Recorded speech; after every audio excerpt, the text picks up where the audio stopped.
the NBA should be scared of the Knicks. They just dominated the Raptors. Jalen Brunson dropped 35 points on just 19 shots. He hit 13 of them, knocked down 6 threes, and added 4 assists without ever needing to take over the whole flow. That's cold efficiency. And get this, he's now tied for the 3rd most 30-point games in Knicks history. The man's just stacking milestones while running the offense like a metronome. The team shot 53% from the field and 46% from deep. That's 42 made shots on 80 attempts, and 16 makes from 3 on 35 tries. When a team puts up that kind of efficiency and that kind of volume, it doesn't leave the other guys much room to breathe. Toronto barely cracked 100, and they weren't ever really in control. And then the rebounding? Forget about it. The Knicks pulled down 48 total boards, with 14 of those coming on the offensive glass. Karl-Anthony Towns was everywhere. He grabbed 16 rebounds, 11 of them on defense. Josh Hart and OG both had 6, while Mitchell Robinson grabbed 5 in just 16 minutes. They weren't just limiting Toronto to one-and-done possessions. They were recycling their own misses, like they were running a rebounding clinic. They also moved the ball well without coughing it up. 19 assists on the night, and only 13 turnovers. Bridges dished out 5 assists without taking a single free throw, meaning he was just keeping the ball moving in the half court. Josh Hart had 4 assists too, and Brunson added 4 of his own with just 3 turnovers while scoring 35. That's high volume usage without losing control.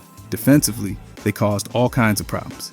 9 steals, 7 blocks, and only 19 personal fouls. They managed to stay aggressive on defense without sending the Raptors to the line over and over. Brunson, Hart, and OG each grabbed 3 steals. Towns and OG also had 2 blocks each, and every starter had at least 1 defensive event on the stat sheet. Now look at the plus minus. Towns was a plus 21, Bridges was a plus 19, Hart was plus 13, Brunson was plus 4, and OG came in at plus 6. That's a fully functioning unit with 0 dead spot. Every single starter scored in double figure. Brunson had 35, Hart put up 21, Towns had 14, Bridges added 15, and OG gave them 13. That's 5 guys, all producing, all keeping the pressure on. And even the bench didn't break the rhythm. Jordan Clarkson chipped in 12 points and hit his only 3-point attempt. Even McCullough came in at the end and hit his shot from deep, and Kolek held things down in 8 minutes with a strong assist-to-turnover ratio and a plus 13 impact. Mitchell Robinson may have posted a minus 6,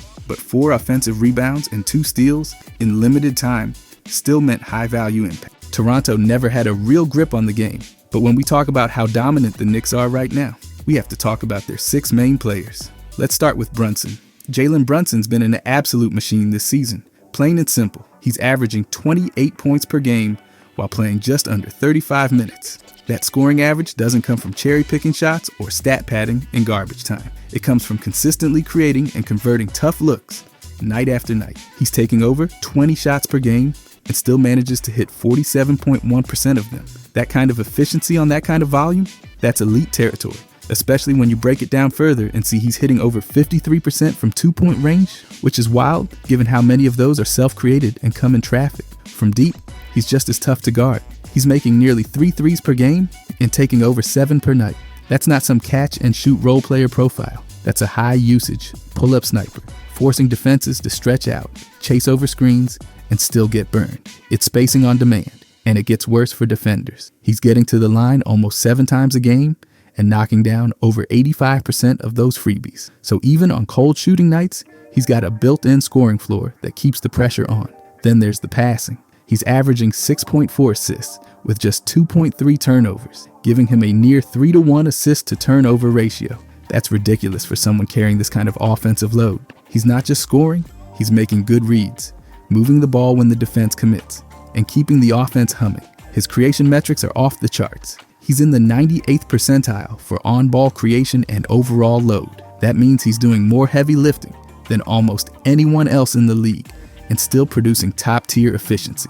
His score efficiency metric is 1.346. That's insanely high for a guy putting up nearly 30 a night. You usually only see that level of efficiency from players with lower usage or easier shot profiles. Brunson is doing it as the primary engine, facing the best defenders every night and still putting up efficient numbers. His true shooting percentage is just under 60%, which puts him in the 71st percentile. But again, context matters. He's creating his own looks, taking tough mid-range jumpers, deep pull-ups, and finishing through contact not just living off lobs and corner threes. His shot quality sits at 66.6, good for the 87th percentile. That means he's taking and making shots that are tough by league standards, but for him, they're within rhythm. His free throw rate is 33.9%, which lands him in the 84th percentile. That shows he's not just settling, he's constantly attacking, drawing contact, and putting defenses in rotation. His three-point attempt rate is at 34.8%, which doesn't seem crazy high, but it's enough to keep defenses honest and opens up the rest of his game. He's not just living at the rim or camping behind the arc. He's got a full 3-level scoring package, and he uses it all. Even on the glass, he's sneaky useful. His offensive rebounding is middle of the pack at 0.4 per game, but he grabs a decent number of defensive boards for his position.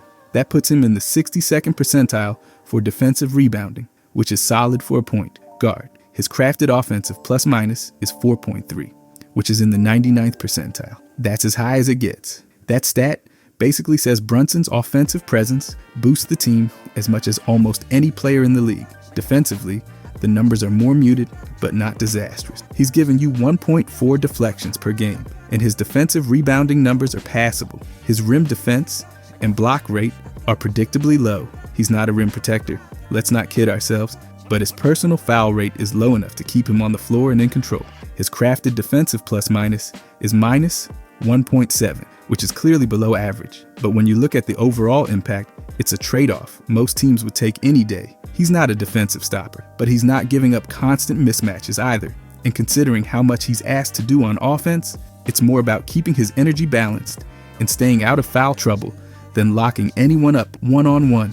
His versatility rating is right in the middle, about the 53rd percentile. He's not switching across 4 positions or anything wild, but he's not getting hunted either. The scheme can hold up with him out there, and the offensive upside more than justifies any minor trade-offs. Even when you zoom out to broader metrics, his impact is everywhere. His passer rating sits at 66.5, good for the 86th percentile. His contextual turnover rate is only 5.8%, which puts him in the 86th percentile again. He's one of the best in the league at controlling the ball, managing pace, and deciding when to create versus when to defer.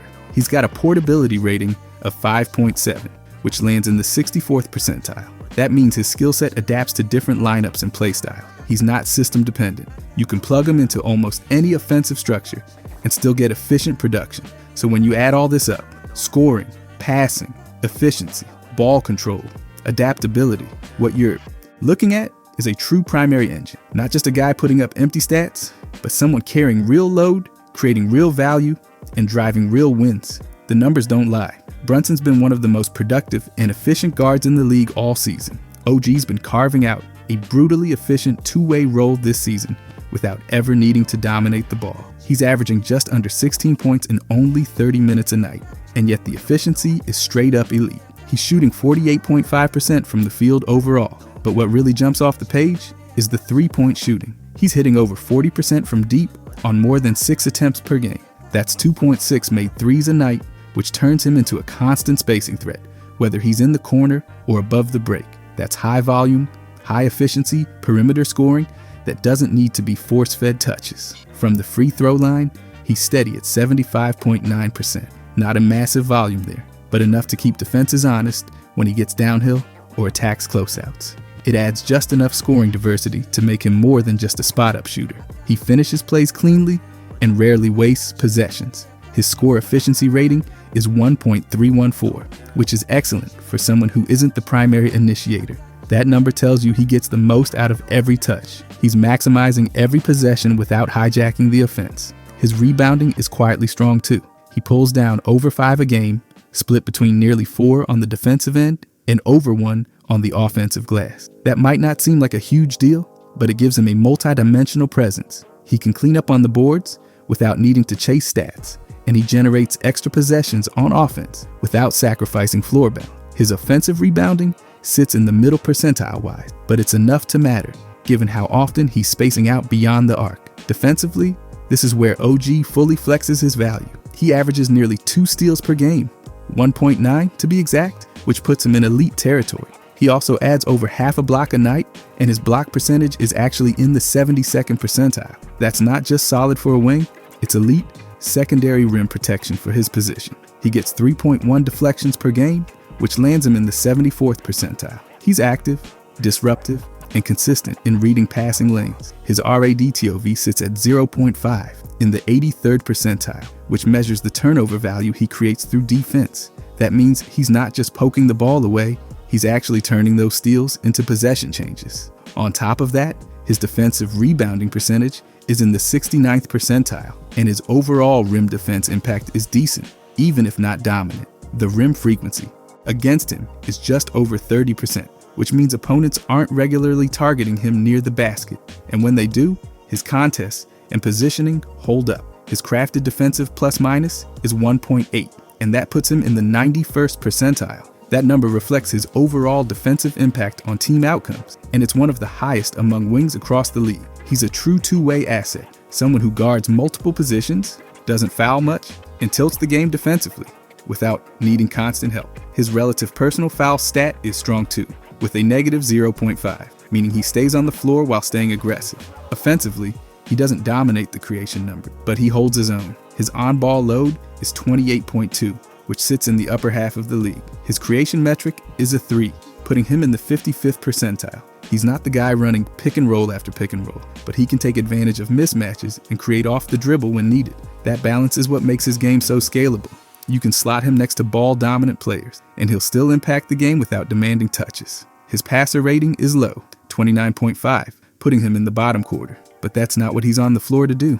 He's a connector, not a distributor. The turnovers are low at 1.7 per game, and his contextual turnover rate is right around average, so he's not forcing passes or over-dribbling. He knows his role, and he executes it with precision. His crafted offensive plus-minus is 0.9, and that's in the 86th percentile. That number tells you he's generating real value even when he's not the first or second option in the set. He also brings lineup flexibility. His versatility rating is in the 51st percentile, which shows he can guard and operate in multiple configurations. He's not just a straight 3-and-D guy locked into one matchup. He can scale up or down based on who's on the floor with him. His portability score is 5.8, which is solid. It means he can fit into different systems without losing effectiveness. All of this adds up to a player who doesn't need to dominate the ball to dominate stretches of a game. OG gives you efficient scoring, elite perimeter defense, strong rebounding for his position, and smart, low-mistake basketball. He's one of those rare players who can tilt a matchup without needing the spotlight, and his stats back it up at every level. But then we got Cat. Karl-Anthony Towns has been a force on both ends this season, giving the Knicks 22.5 points and a massive 11.9 rebounds per game. That's not just scoring and rebounding, it's control. His ability to shape possessions from start to finish is exactly what makes his profile so dominant. He's pulling in 3.1 offensive boards every night, which lands him among the elite in second chance creation. Add in 8.8 defensive rebounds, and he's locking down the glass like a true top-tier big. Possessions just don't slip away when he's under the rim.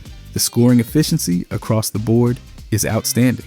Towns is shooting 46.7% from the field overall, but what makes that impressive is the mix. He's not just living in the paint, he's stretching the floor while still punishing defenders inside. He hits 1.9 threes per game on over 5 attempts, which spreads defenses thin and drags shot blockers away from the paint. At the same time, he's knocking down 5.5 two-point field goals a night, which means he hasn't lost his touch inside either. That combination of interior force and perimeter threat makes him nearly impossible to cover straight up. From the free throw line, he's a complete outlier for a big man. He's converting at 88.3%, which is absurd.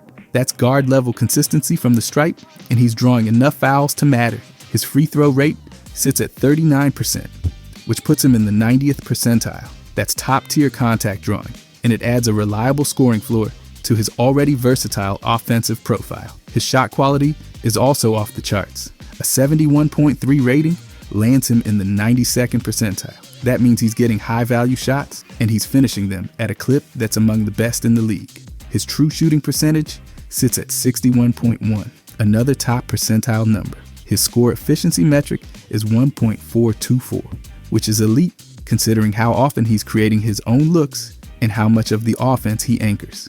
That kind of efficiency on that kind of volume is rare. He also brings high-end creation from the 5 spot. Towns isn't just catching and finishing, he's initiating. His load is 40.4, and his creation metric is 6.4, both in the upper 80s percentile-wise. He creates space, draws help, and bends defensive schemes whether he's facing up, operating in the post, or working from the top of the key. His portability is also a major plus, 8.2, which lands him in the 92nd percentile. That means he can plug into different systems and lineups without losing effectiveness. His passing is functional.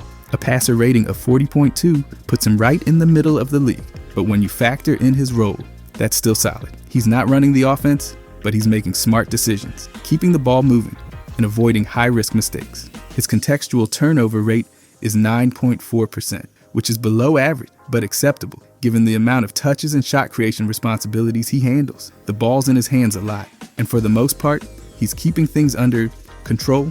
Defensively, his numbers are better than they sometimes get credit for. He averages 0.7 blocks and 0.8 steals per game, giving him decent event creation. He's not a rim patrolling shot blocker, but his block percentage is still solid at 1.9, which puts him in the 66th percentile. That shows he can contest without leaving his feet too early or gambling out of position.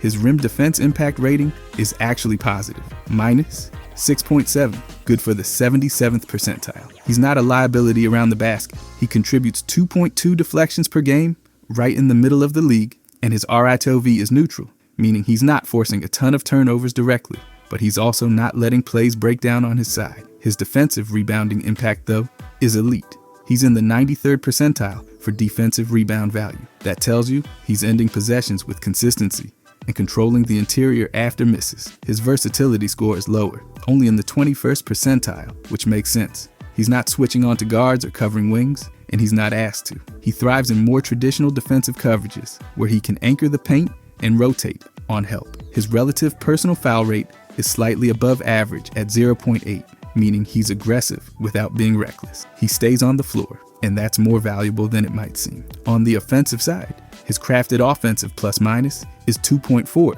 which puts him in the 95th percentile. That's elite. He's consistently adding value when he's on the court, whether through scoring, spacing, drawing fouls, or securing extra possessions. Towns isn't just a stat guy. His production leads to real impact in real games. He's one of the few bigs in the league who can give you spacing, interior strength, rebounding dominance, and creation in one package. Whether he's crashing the glass, stretching the floor, or facing up and drawing help, Towns is shaping the game on both ends and doing it with elite efficiency every night. But now, let's do Bridges. Bridges has quietly become one of the most efficient two-way wings in the league, giving the Knicks 16.5 points, 4.6 rebounds, and 4.3 assists per game, all while barely turning the ball over. Just one turnover a night from a player handling that much responsibility?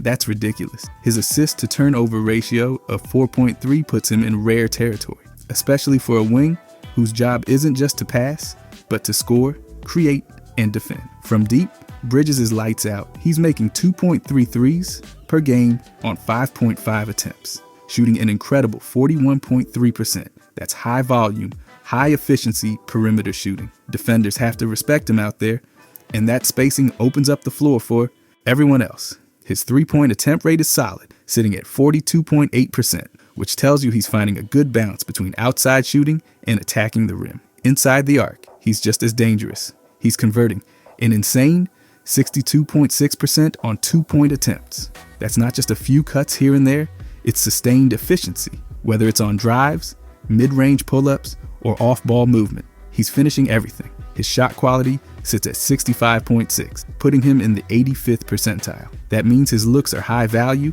and his shot selection is elite. Combine that with a true shooting percentage of 61.9, and you've got a player who does not waste possession. His score efficiency rating is 1.349, which is elite for someone scoring over 16 points per game. He's picking his spots, knocking them down, and not forcing shots. That kind of shot discipline is rare, especially from a player who's expected to produce without monopolizing touches. And he's not just a scorer. He moves the ball at a high level. 4.3 assists per game is impressive, but when paired with a passer rating of 61.1 and a contextual turnover rate of just 5.2%, it becomes even more valuable. He's in the 91st percentile for CTOV, which reflects how well he protects the ball relative to his offensive role. His creation rating of 4.6 also lands him in the 74th percentile, showing that he's generating offense for others without needing to dominate the ball. His load is 32.1, putting him in the 70th percentile, so it's not like he's a low-usage role player. He's actively involved in the offense and still maintaining elite efficiency and control. His portability score is sky high at 8.3 in the 93rd percentile. That means he can plug into virtually any lineup or system and still be effective, whether he's the second option or the fourth. On defense, Bridges makes life difficult for opponents. He averages 2 steals per game and 1.1 blocks, which is outstanding for a wing. That kind of consistent defensive playmaking puts him firmly in the elite category for two-way impact. His crafted defensive plus-minus is 0.5, landing him in the 69th percentile. That number shows he's a net positive defender across multiple schemes. He adds 1.6 deflections per game, which may not be among the league leaders, but it still shows he's active with his hands. His rim frequency allowed is 37.7%, meaning opponents don't just go at him easily near the basket. His rim defense impact is actually positive, minus 1.9, putting him in the 59th percentile. He's not a rim protector, but he's doing his job in team coverage and holding up when switched inside. His block percentage is 1.3, right around average for a wing, but his ability to contest shots without fouling is elite. His relative personal foul rate is minus 1.4, which places him in the 98th percentile. That means he's defending hard, defending often, and staying out of foul trouble. That's a tough needle to thread, and he's doing it nightly.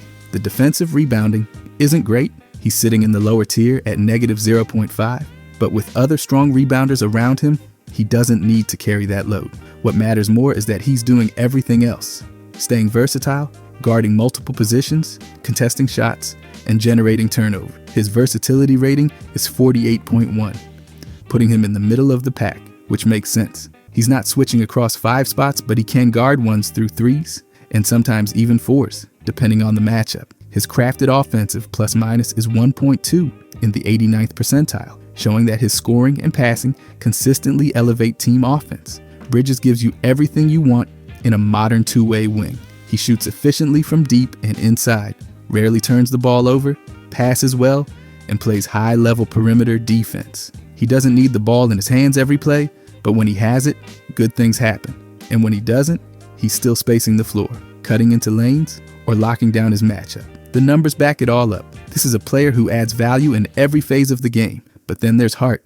Josh Hart has turned versatility into a full-time job this season. He's averaging 12 points, 7.9 rebounds, and 5 assists per game, which gives him one of the most balanced and productive lines on the roster. Those numbers don't just look good. They tell the story of a player who's involved in everything. On any given night, Hart's defending, facilitating, hitting threes, and grabbing rebounds like a forward, all while staying in his lane and playing with control. His rebounding for a guard is flat out absurd. He pulls in 1.8 offensive boards and 6.1 defensive for a total of nearly 8 per game. That's upper tier forward territory, not something you typically see from a backcourt player. He's in the 74th percentile for defensive rebound impact, which reflects how well he closes out possessions. And the offensive boards, they're often momentum changers, extra chances that swing energy and disrupt opposing rhythm. Efficiency-wise, Hart's as sharp as they come. He shoots 50% from the field,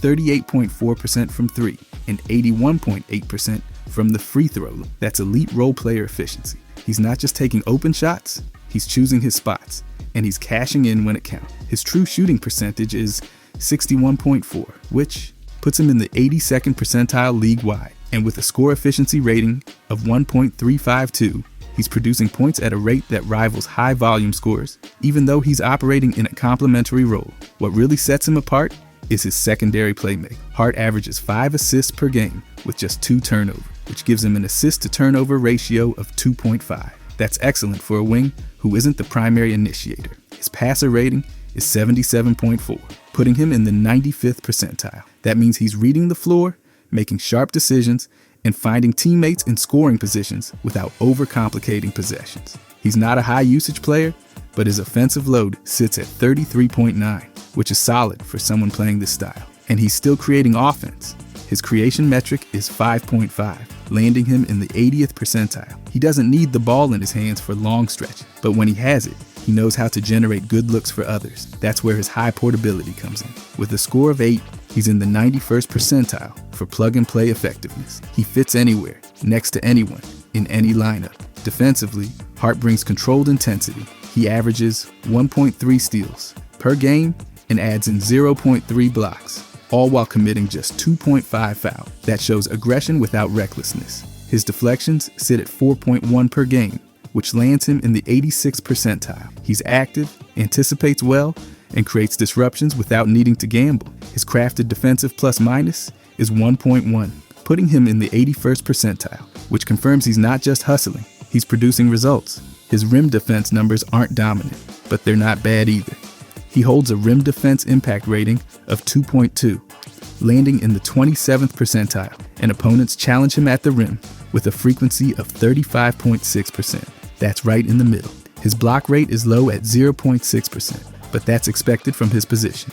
What matters more is that his defensive versatility score is 57.9, which puts him above average in switching and coverage flexibility. His contextual turnover rate is slightly below average at 9.1%, but when you consider the volume of passes and touches he manages, it's not a concern. His relative personal foul rate is minus 0.5, meaning he's committing fewer fouls than league average while still defending aggressively. That's what allows him to stay on the court for long stretches without giving away free points or losing rhythm. He's also got strong crafted offensive plus-minus numbers, 0.7, putting him in the 83rd percentile. That reflects his overall offensive impact when he's on the floor, even without needing to dominate the scoring column. His shot quality score of 54.3 puts him in the 62nd percentile, which shows he's not just relying on easy shots, but still hitting them at a high rate. Josh Hart's the type of player who connects everything. He doesn't need to lead the team in scoring, and he doesn't need to control the ball every trip down the floor. Instead, he contributes across the board, rebounding like a big, passing like a secondary guard, scoring efficiently, and defending his position with consistency. Every stat shows the same thing. Hart brings glue production that fills every gap, stabilizes every lineup, and raises the ceiling of everyone around him. But lastly, let's do Mitch.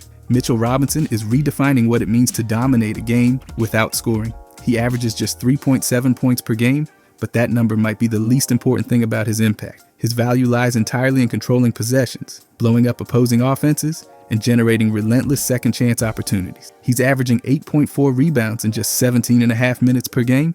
That is an absurd per minute rate, and the bulk of those are offensive boards, 4.6 per game. That number alone is superstar level. Nobody else in the league is doing more to reset possessions and wear down opposing defenses in such a small window of time. His offensive rebounding percentile is in the 99th percentile. That is complete dominance. Every time a teammate misses a shot, there's a very real chance Robinson's going to snatch it and give the Knicks another crack at the possession. That kind of pressure changes how defenses close out and contest shots, because they know they're not off the hook, even after a miss. He adds 3.8 defensive boards per game too, and while that number isn't as high as others, the context matters. He's doing it in limited minutes, often in matchups where he's asked to rotate, contest, and challenge without always being in rebounding position. His shooting efficiency is through the roof, 66.7% from the field. That number reflects a diet of shots entirely around the basket. He's not taking threes. He's not settling for mid-range jumpers. He's finishing everything inside,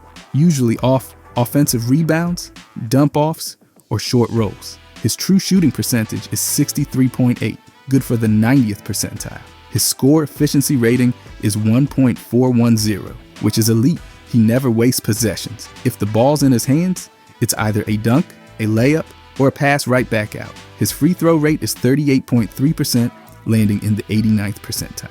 That's a sign of constant physical contact and interior presence. He's drawing fouls through activity, effort, and relentless crashing of the glass. And while his offensive load is just 14.4, in the 7th percentile, that's exactly the point. He's efficient because he doesn't force offense. He knows his role, plays it with total commitment, and lets the rest of the team handle shot creation. On defense, Robinson makes his presence known in every way. He's posting 0.9 blocks and 0.8 steals per game in under 18 minutes, which is an outrageous per minute defensive impact. His block percentage is 5.5, putting him in the 96th percentile. That's elite rim protection, Opponents are constantly forced to alter shots when he's lurking around the basket. His rim defense rating is minus 7.8, which lands him in the 81st percentile. That means he's significantly reducing shot quality at the rim when he contests.